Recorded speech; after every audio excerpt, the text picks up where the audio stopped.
Shalom Bapak Ibu Saudara yang dikasihi Tuhan. Renungan firman Tuhan diambil dari 1 Samuel pasal 16 ayat yang ke-7.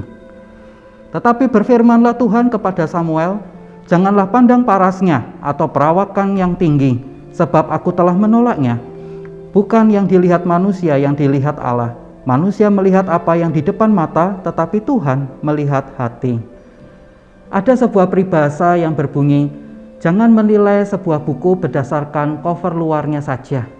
Artinya, jikalau kita menilai seseorang atau sesuatu, janganlah berdasarkan penampilan luarnya saja. Bapak Ibu Saudara, Nabi Samuel disuruh oleh Tuhan untuk pergi ke rumah Bapak Isai untuk mengurapi salah satu anaknya menjadi raja, menggantikan Saul. Ternyata anak dari Bapak Isai itu ada 7 orang, dan 7-7-nya itu penampilannya ganteng, perawakannya tinggi besar dan gagah.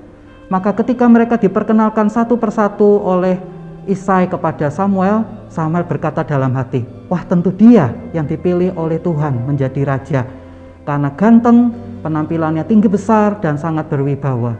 Tetapi ternyata ke-7-7-nya ditolak oleh Tuhan.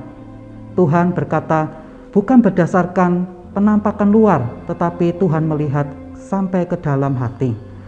Maka Samuel bertanya, masih adakah anakmu yang lain lagi? Maka Isai mengatakan, ada yang bungsu, tapi dia yang paling muda. Maka datanglah Daud kepada Samuel. Dia masih muda, perawakannya kemerah-merahan, dia tidak segagah, setinggi kakak-kakaknya. Tetapi ketika dia tampil di hadapan Samuel, Tuhan justru berkata, inilah dia yang kupilih, urapi dia menjadi raja.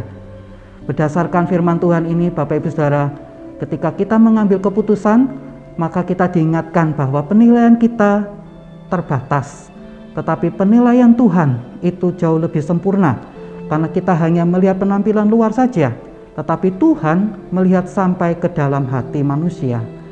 Maka ketika kita mengambil keputusan, mari kita libatkan Tuhan. Kita tanya, apa kehendak Tuhan, keputusan Tuhan, sehingga kita dapat mengambil keputusan yang benar sesuai kehendak Tuhan. Amin. Mari kita berdoa. Bapa di surga, terima kasih untuk kebenaran firman-Mu. Tolonglah kami untuk melibatkan Tuhan dalam setiap pengambilan keputusan kami, agar kami dapat mengambil keputusan sesuai dengan kehendak Tuhan. Di dalam nama Tuhan Yesus Kristus kami berdoa dan bersyukur. Amin.